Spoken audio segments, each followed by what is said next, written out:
नाज़रीन, पिछले दिनों आपने सोशल मीडिया पे बहुत ज़्यादा खबरें देखी जिसमें बताया जाता है कि डॉक्टर शाहिद सदीक, जिनका एक ताल्लुक एक सियासी पार्टी से भी था, तहरीक इंसाफ की पार्टी से इनका ताल्लुक था और पिछले दिनों उनको कत्ल कर दिया गया। और कत्ल की वजूहात सामने आती है कि उनके बेटे कयूम ने उनको कत्ल किया सिर्फ पसंद की शादी ना होने की वजह से। और आखिरकार क्या मामला थे, क्या वजूहात थी? जो हमारे साथ इमाम मस्जिद साहब मौजूद हैं, जो कि पिछले 26 साल से डॉक्टर शाहिद सदीक के मस्जिद में जो है इमाम मस्जिद रह चुके हैं और इनके बेटे को जो है वो पढ़ाते रहे। कयूम को भी इन्होंने कुरान मजीद पढ़ाया। कयूम किस नेचर का मालिक था और कयूम का अपने घर वालों के साथ कैसा ताल्लुक था, डॉक्टर शाहिद सदीक का कैसा ताल्लुक था, कि आखिरकार क्या वजह बनी कि कयूम को अपने वालिद साहब का ही कत्ल करना पड़ा, इन्हीं से जानते हैं। अस्सलाम वालेकुम। वालेकुम सलाम। सर, कैसे हैं आप? अल्हम्दुलिल्लाह, शुक्र। अच्छा, सबसे पहले तो मैं ये बताइएगा कि डॉक्टर शाहिद सदीक के साथ आपका कितने साल पुराना ताल्लुक है और आखिरी मुलाकात कब हुई? आखिरी मुलाकात मेरी दिसंबर में उनसे हुई थी। दिसंबर मेरा एक्सीडेंट हो गया था तो उनसे हुआ था। तो उससे बाद आपसे मिलते रहते थे? हाँ जी, हर महीने 15 दिन बाद उनके घर जाके कुरान पानी वगैरह हम करते थे वहाँ पे ना। तो उस वक्त भी वो अब्दुल कयूम वहाँ पे जमात भी करवाता था। अब्दुल कयूम खुद जमात करवाता था? हाँ जी। ठीक है। क्योंकि जब तक हम यहाँ, मैं 98 से इनके पास हूँ, यहाँ पे इमामत करवाता हूँ। तो जब छोटे छोटे थे तब से हमने कुरान शुरू करवाया। पूरे के पूरा कुरान मैं खुद पढ़ाया। मैंने कयूम को भी आपने कुरान? हाँ जी। कितने बहन भाई थे और किस किस को आपने को दीनी तालीम दी? अब्दुल कयूम बड़ा भाई है, छोटा भाई तैमूर है। ठीक है। तो एक बहन है बड़ी, वो अर्श।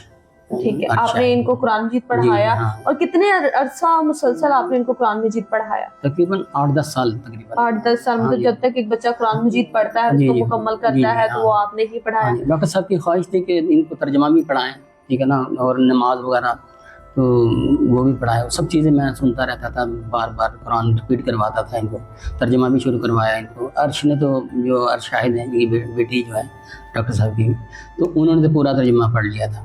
तो इन बच्चों ने अभी नहीं किया था, अपन जारी था। तो फिर ये कोरोना आ गया, फिर ये लोग शिफ्ट हो गए उधर वेलेंशिया में। तो उसके बाद जो सिलसिला मुनक़ते हो गया। फिर भी डॉक्टर साहब ने मुझे आगे कहा कि सब ये और किसी बच्चों से नहीं पढ़ते, तो आप आके यहाँ पढ़ा दिया करें। तो मैंने शुरू भी किया, लेकिन मुझे खुद डेंगू हो गया। फिर मैं 2-3 माह खुद बीमार रहा, फिर एक्सीडेंट भी मेरा हो गया, तो फिर मैं ये सिलसिला नहीं जारी रख सका। डॉक्टर शाहिद सदीक जो है किस तरह की नेचर के मालिक थे और आपके साथ उनका कैसा ताल्लुक था और फैमिली के साथ कैसा ताल्लुक था? माशाल्लाह बहुत अच्छा तल्लुकात थे। अब देखें कि यहाँ मैं गरीब मोहल्ले में रहता हूँ, तो यहाँ पर बहुत सारे बच्चियों की शादियों में उन्होंने मदद की है, ठीक है ना। मदरसे के लिए, मदरसे में हम पढ़ाता था, वहाँ जलसा हुआ तो उसके लिए भी उन्होंने खर्चा वगैरह दिए, ठीक है ना। तो जब भी कोई मसला होता था तो वो कभी इनकार नहीं करते थे कि पैसे के मामले में ना, तो वो मदद करते थे बहुत ज़्यादा।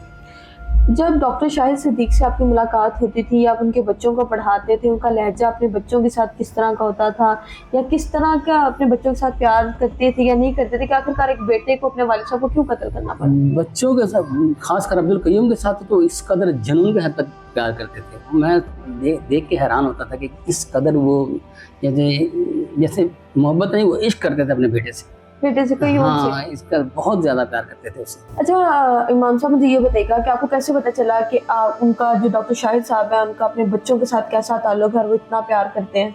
अरे मेरा मामला तो बच्चों के साथ ही था ना। तो बच्चों के साथ आना, मतलब पढ़ाना बच्चों के साथ, तो बच्चों ने जो भी ख्वाहिश जाहिर करनी उन्होंने पूरा करना है, जैसे, ठीक है। तो इसी तरह अक्सर वो गले मिल के बैठे होते थे डाल के, जैसे ना, बेटे के साथ। तो आपको कैसे पता चला डॉक्टर शाहिद साहब जो हैं वो अब इस दुनिया में नहीं रहे और उनका कत्ल हो चुका है?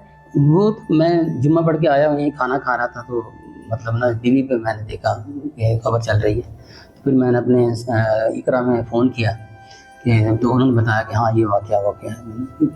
उस वक्त तो 26 साल का ताल्लुक था। उस वक्त जब आपने ये देखा बिल्कुल यकीन नहीं आ रहा था मुझे, तो बिल्कुल यकीन नहीं आ रहा। मैं तो अभी तक, मतलब अब जब से ये वाक़या हुआ है, अब तक अभी तक सो नहीं सका। रात को नींद नहीं आ रही कि मैं यही सोचता रहता हूँ कि ये कैसे हो गया। ये तो मतलब कयूम ने कत्ल किया अपने वालिद साहब को, पसंद की शादी जो है वो ना होने की वजह से 5 लाख एडवांस भी दिया, 5 करोड़ रुपए की सुपारी, डील डन हुई। तो आपको लगता है कि कयूम ऐसा कर सकता है? मुझे तो यकीन ही नहीं आता, अब तक बिल्कुल यकीन नहीं आ रहा है कि ये वाकई अब्दुल कयूम ऐसा कर सकता है, ठीक है ना। अब्दुल कयूम किस नेचर का मालिक था, मतलब कैसी बिहेवियर थी उसकी, गैदरिंग कैसी थी, वो खुद कैसा था? जब यहाँ रहते थे ये लोग, इकरा हॉस्पिटल में ना, पास ही बैक पे इनका घर था, اس وقت تو کوئی ایسے معاملات نہیں سننے میں آئے. تو بہرحال لیکن میں جب یہ لوگ شفٹ ہو گئے میرے خیال بعد میں کوئی دوستی ایسے دوست مل گئے جنہوں نے برینگ واشنگ کی ہے ان کی اس کی. اور ورنہ اتنے چھوٹے سی عمر میں مطلب اتنا بڑا کام کرنا میری سمجھ سے باہر ہے کہ کس طرح وہ اس نہج پہ پہنچ گیا. ٹھیک ہے نا. کوئی نشہ وغیرہ کرتا تھا یا کبھی کچھ ان چیزوں کے بارے میں مجھے بالکل علم نہیں, بالکل علم نہیں, کیونکہ میں تو جب ان کے گھر جاتا تھا قرآن خوانی کے لیے اکثر یہ نماز جماعت کرواتا تھا, خود جماعت کرواتا تھا. اور والد صاحب کا جنازہ جو ہے وہ بھی خود انہوں نے پڑھایا. ہاں میں ڈاکٹر صاحب کو ایک دفعہ مبارکباد دی. میں کہا مبارک ڈاکٹر صاحب دیکھیں آپ کا بیٹا ہے, آپ تو آگے ہی ہوتے ہی نہیں. آپ کو میں کہتا ہوں رمضان میں تھوڑا سا لیکچر دیں مطلب ختم قرآن کے وقت نا. تو وہ کہتے ہیں نہیں مجھے نہیں آپ نے آگے کرنا, بس آپ خود ہی کریں. اور بھی ڈاکٹر حضرات ہیں وہ مطلب ختم قرآن پہ نا وہ مطلب تقریر وغیرہ کرتے ہیں, بیان کرتے ہیں, لیکن ڈاکٹر صاحب آگے نہیں ہوتا. شرمیلے سے انسان تھے.